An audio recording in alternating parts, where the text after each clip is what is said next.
front of you and discuss about the present situation of our country.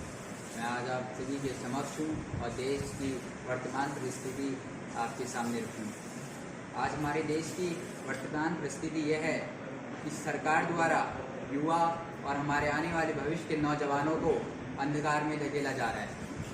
कभी Agnipath scheme के द्वारा, कभी झूठे जुमलों के द्वारा सरकार सिर्फ मोदी गवर्नमेंट सिर्फ युवाओं को भ्रमित कर रही है, युवाओं के जीवन को अंधकार में डाल दी है। इसके लिए कांग्रेस पार्टी सड़क से लेकर संसद तक युवाओं के साथ।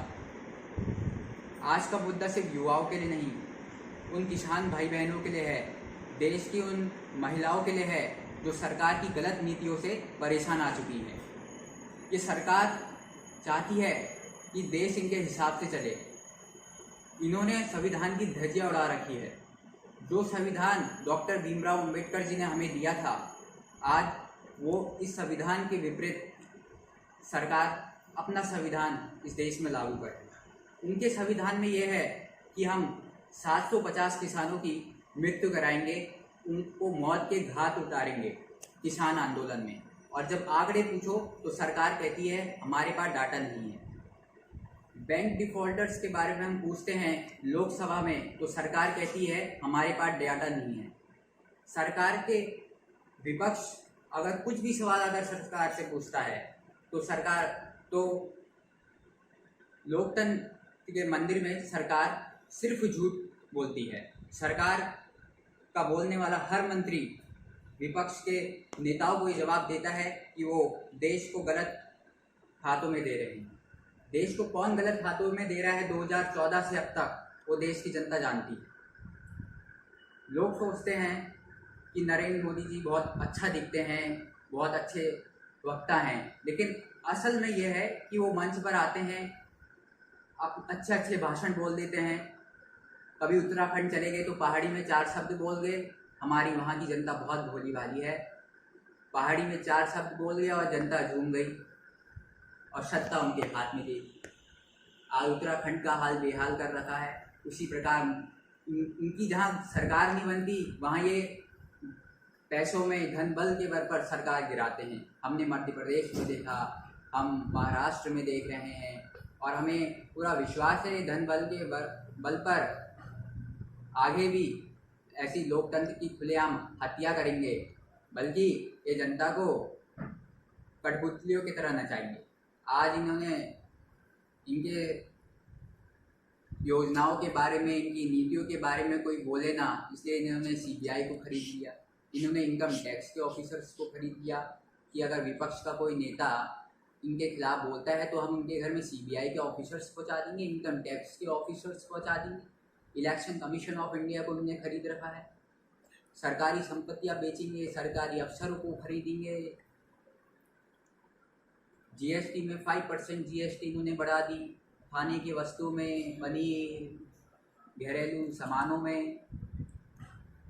जो एम्स पंडित नेहरू ने हमें दिया था, आज वो एम्स भी इन्होंने अपने हाथों में ले लिया और एम्स के प्राइवेट कमरों में 5% जीएसटी बढ़ा दी। देश के हर वर्ग को इन्होंने खरीद रखा है, देश के हर सेक्टर को इन्होंने खरीद रखा है। ये चाहते हैं कि हर तरीके से हमारी जेब भरे। ये जनता से लूट रहे हैं, अपनी जेब भर रहे हैं, अपने उद्योगपति मित्रों को माला माल कर रहे हैं। मनमोहन सिंह सरकार में कभी ये उद्योगपति एशिया के नंबर 1 अमीर नहीं बन सके, लेकिन आज मोदी गवर्नमेंट में यही उद्योगपति हमारे देश को लूट रहे हैं। जनता का दिया हुआ टैक्स देश के 2 बड़े उद्योगपतियों को दिया जा रहा है। जनता का टैक्स उन पर व्यर्थ नहीं किया जा रहा। जनता का बिजली का टैक्स, रोड टैक्स, ये सिर्फ नरेंद्र मोदी और उनके मंत्री अपनी जेब भर रहे हैं, अपना घर भर रहे हैं और जनता आज भी इस भंवर में फंसी हुई। आज हमारी लड़ाई नरेंद्र मोदी को तीसरी बार प्रधानमंत्री बनाने की या राहुल गांधी को पहली बार प्रधानमंत्री बनाने की नहीं है।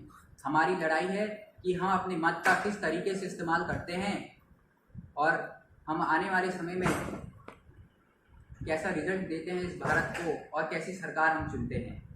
आज इन्हीं विषयों पर मैंने आपके साथ चर्चा रखी। जीएसटी पर बोला, किसान आंदोलन पर बोला, हमारी महिलाओं के साथ जो ये लोग लाठीचार्ज करते हैं, उनकी वो मांगे करती हैं, उन पर लाठियाँ बरसाते हैं। ये अपनी गलतियाँ छुपाने के लिए जनता की आवाज़ को दबा रहे हैं और ये ज़्यादा समय तक चलेगा नहीं। कांग्रेस पार्टी देश के हर व्यक्ति को उनका अधिकार दिलाने के लिए प्रबुद्ध है और हमारा संकल्प है कि हम मोदी सरकार को 2024 तक इस देश या आने वाले 3-4 सालों में हम मोदी सरकार का सफाया करेंगे। अगर ये सरकार रहती है तो हमारा देश श्रीलंका में तब्दील हो जाएगा, क्योंकि ये सरकार अन्याय की सरकार है। इनकी सरकार में कभी सत्य उजागर नहीं हो सकता। इन्हीं पर आज मैंने बोला, सरकार की गलत नीतियों पर, जीएसटी जैसे मुद्दे रखे, किसान आंदोलन जैसे मुद्दे रखे, हर स्टेट में जो खरीद रहे हैं गवर्नमेंट को धनबल पर, इनकी गलत नीतियाँ, इनकी गुंडागर्दी ज़्यादा समय तक चलेगी नहीं। इन्हीं शब्दों के साथ मैं आपसे विदा लेता हूँ।